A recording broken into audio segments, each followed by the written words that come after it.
Bismillahirrahmanirrahim. Dünyanın her qaysı joylaridagi aziz qarindoshlarım, kelayotgan Ramazonlar muborak olsun. Ramazonni ma'nilik o'tkazish uchun ba'zi takliflarni sunaman. Aziz qarindoshlar, Janobi Alloh taolo hammanglarni ulug' Ramazon oyiga tan saqliqinglar joyida, iymoninglar komil, ko'nglinglar xotirjam, ishlaringlar o'ngishli bo'lgan holda kirishga nasib qilsin. Barliq taat ibodatlaringlarni qabul qilsin, duoyinglarni ijobat qilsin. Amin. Hayotlik safari Alloh taologa ketib borgan bir uzun safar.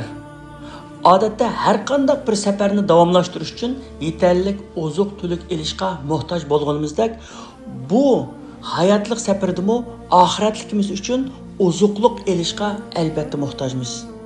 Ma'lumki, oxiratlik uchun eng yaxshi oziq taqvolikdir.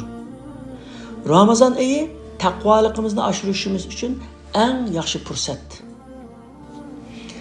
Namoz o'qish, roza tutish, zakat berish, Qur'on o'qish, duo qilish qatorliq ibodatlar bizning ruhimizni yuksaltiradigan, axloqimizni isloh qiladigan, nafsimizni poklaydigan ma'naviy energiya xarakterlik ibodatlar. Xuddi odatdagi safarlarimizda yo'l bo'yi oldimizga chiqqan may qachilash punktlaridan mashinamizga may qachilab manganimizdek, Ramazon oyiga o'xshash maxsus ibodat oylarida o'zimizni ruhiy ozuqlar bilan ta'minlab, to'liqlab turishimiz intayin zarur. Ramazon oyi taqvolikni oshirish, nafsni kontrol qilishni o'rganish, ruhni yuksaltirish va axloqni yetildirish uchun tepilmash bir fursat. Dunyodagi barcha islom ahli Ramazon oyining ruhoniyligiga va bu oydagi duo ijobat bo'ladigan vaqtlarga muhtoj bo'lsa, biz Uyg'urlar hammadan bak muhtojmiz. Chunki biz o'zimizning dardini dunyoga anglata kelayotgan bir xalqmiz. Mayli dunyo bizning dardimizni anglamasin, Alloh taologa anglata olsak, Alloh taolo anglasa shu bizga yetarlikdir. Chunki yordam va nusrat Alloh taolodan keldi. Bu ulug' Ramazonda xalqimizni unutmaylik. Biz erkin dunyoda azon ovozini anglaganda, shu go'zal azon ovozidan mahrum qilingan xalqimizni unutmaylik. Biz xotirjam o'tirib suhurlik yegan vaqtimizda vatanda suhurlik yeyishdan mahrum qilingan xalqimizni unutmaylik. Biz go'zal bir ishtiho bilan iftor qilgan vaqtimizda vatanda buningdan mahrum qilingan xalqimizni unutmaylik. Biz masjidlarda bahuzur Qur'on tilovati anglab, tarovih namozi o'qigan vaqtimizda vatanda buni qilishdan cheklangan xalqimizni unutmaylik. Biz to'lib toshgan xotirjamlik ichida saytiga bosh qo'ygan vaqtimizda vatanda qo'rqinch va andisha ichida turayotgan xalqimizni unutmaylik.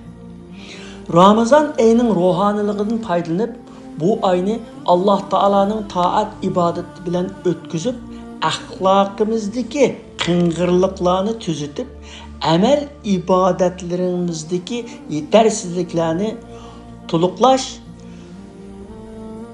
o'zimizni bir qatim remont qilishimiz uchun tuvandagi 20 taklifni sizlarga taqdim qilaman. Birinchi, Ramazonda chuqur o'zgarishni, axloqimizni o'zgartirishni va yetarsiz taraflarimizni to'liqlashni niyat qilishimiz ve şu niyetimiz bo'yicha ish ko'rishimiz. İkincisi, Ramazonda bir ay bo'yicha oz yeb, oz uxlab, ko'p ibodat qilish ve ko'p xayr saxovat qilish. Üçüncü, her kuni Qur'on Karimni ve uning tarjimasini ko'ngil qo'yib o'qishni vazifa qilish. To'rtinchi, yolg'on so'zdan, gap to'shishdan, g'ayvatdan ve hacetsiz köp sözleşten tilini saklaş. 5. Balalarını taat ibadetli köndürüş, ular bilen birlikte oturup Kur'an okuş, zikr tasbihlarni aytish va ularni masjidlarga birga elib chiqish. 6. 5 vaqt namozni jamoat bilan o'qib, uning sunnatlarini mumkin qadar to'liq o'qish. 7. Ota-onaning xizmatini ko'proq qilib, ibodat va duolarda ularga hamroh bo'lish, ularning yaxshi duosini elib olish. 8. Har vaqt Alloh taologa zikr, tasbih aytishni odat qilib olish. 9. Masjidlarda elib beriladigan va'z nasihatlarga quloq solib, ibrat va dars olish. 10. Urug' tuqqanlarni, qo'shnilarni, do'stlarni, xizmatdoshlarni Ramazon fursati bilan ziyorat qilish. Ularni Ramazonning kelganligi munosabati bilan tabriklashni unutib qolmaslik. 11. Gunoh ma'siyat sodir qilib selishdan qattiq hazar aylash. 12. Tarovih namozini masjidlarda to'liq ado qilish. 13. Gunohlar, kamchiliklar va xatoliklar uchun har kuni tövbini yengilab turish. 14. Duoni ko'p qilish, Alloh taologa chin yurakdan esilish va uningdan yordam so'rash. 15. Har kimga nihoyat illiq, qizg'in va tabassum bilan muomala qilishni o'rganib olish.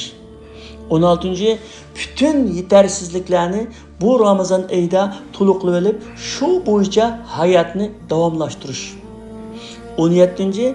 Ramazonning oxirgi 10 kunining ahamiyatini tonib, imkoniyat bo'lsa, kechalarini ibodat bilan o'tkazish. 18. Ramazonda bir oy bo'yicha olgan ruhiy uzuq va ruhiy tarbiyaning kuchi bilan hayotning oxirigacha bu istiqomatni saqlashga bel bog'lash. 19. Zakatni to'liq va joyida ado qilish. Fitr sadaqasini hayit kunidan burun berib o'tish. 20. Savob va sharaf jihatda 1000 oydan ulug' bo'lgan Qadr kechasini tepish uchun Ramazonning oxirgi 10 kunida tirishchanlik ko'rsatish va ibodat, duolarni ko'p qilish. Alloh taolo hammamizni Ramazonning yaxshiliklaridan to'liq bahramand bo'lishga nasib qilsin. Amin.